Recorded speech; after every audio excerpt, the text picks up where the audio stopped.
Hi guys, I'm back again with a new video, and in this video I'll be showing you how you can solve this question, combination sum. If this question comes up in your interview, how you will explain to your interviewer so that your interviewer will be happy. But before starting the video, I just need to show you, you can go through my channel and subscribe if you have not subscribed. And I also have complete playlist of lot of important questions that are asked in a big startups and MNCs. You can go and watch it. I have recursion, strings, other arrays playlist. You can also go and watch it. Okay, so let's start the video without wasting any time. So you can see the description is given in a very big length, but I will tell you the simpler one which you will understand, and it will be easy for you to find out. If you have not seen my previous video, which is subset, where I showed you pick and not pick, that kind of technique we will be using here. But here we have one extra thing, that is the target. Okay, so here the question is saying you will get this kind of array, that is candidates, and there is target.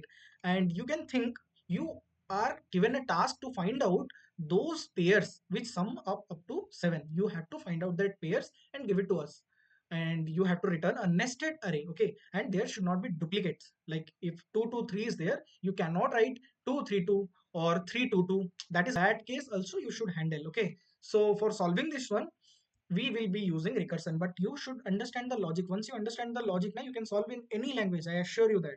So let's solve this question. But before solving this question, I just need to add one more thing here, that is you can use any number n number of times. Like you can see here 2 is present in the array one time, but we are using it multiple number of times, so that thing also you should mark. Okay, so let me write it.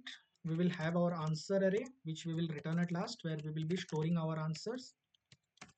We'll have our function which will be recursively called. Okay, and that will be generating our subset or the pairs which will sum up to this target. So we can write that get candidates subset, and it will take three things. So that three things are, it will take index, it will take the current array, and it will take the sum. Why these three things are required? See, we need that at what index it is right now standing, so that we can check that whether it is standing on this index, because whenever it reaches to this index we have to exit from the recursion.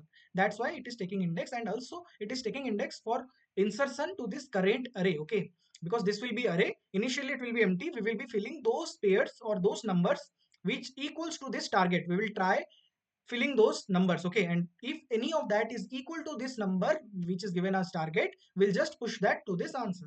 So what we will write, we can simply write first, that is the base case, whenever our sum is triple equals to our target, then what you do, simply return. But while returning, just push to the answer whatever you have, just push it to the answer. I am creating a copy of it and pushing in JavaScript. Okay, but if you are using any other languages, you can also push it directly.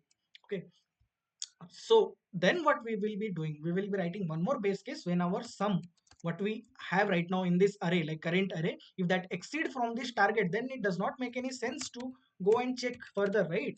So if that is the case, or else our index, what we have is equals to the candidates dot length, means this index where we are standing is the last index. And also we have to return from this recursion. Okay, and this middle part we will be doing picking case and not picking case. Means sometime we'll pick this two, sometime we will not pick this two, and sometime we'll be picking this two multiple number of times. So that we will be doing. But before doing that, let me write the first time calling of it. First time we'll call this function, and initially this index will be 0, array will be empty, and sum will be 0. Okay, so that we will increment those in this recursive function. Okay, based on our calls. So this is the function. What I will be doing first is the pick case. Like I will pick that element, and we'll try to pick it multiple number of times. Like if I am picking 2, I'll pick 2 again, 2 again, like that I will be doing in this part. Okay, and that is not pick. Then this not pick will be there when we don't want to pick that particular element. Maybe here 3 we don't want to pick, or 6 we don't want to pick. At that time we will be using not pick. Okay, or after picking 2 times 2, we want to not pick that 2, that is sufficient, so then we can use this not pick.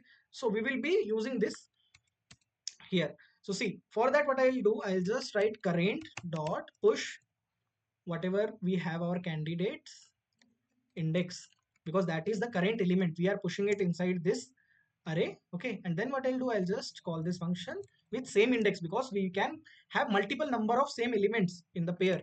And this current also I'll pass, and sum equals to our candidates of index, because see, as we have added that element to this array, current array, so we should also update the sum. Okay, so I'm updating the sum while calling the function, I'm not doing it outside, so that I don't have to do minus of it. Okay, So that's why I'm doing here inside this at the time of calling. Again, what we'll do, we'll remove that element. If that element does not satisfy our condition, we'll remove it. Okay, or it is a kind of a backtrack when we want to remove it, and that time what we'll do, we will call this function, but this time we will increment the index because maybe that much 2 is required. So I don't need one more 2, so I'll go to 3. So that's why I've incremented the index at second time.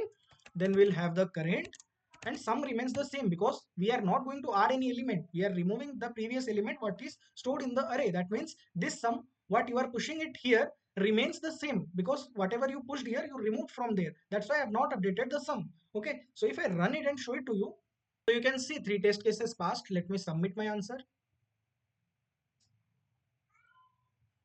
So you can see my submission bits 84.23% and it also passed 160 test cases. Okay. So if you understood from my video and liked my approach, then please subscribe the channel, like this video and share with your friends. That's all for today guys. Thank you for watching. Let's meet in the next video.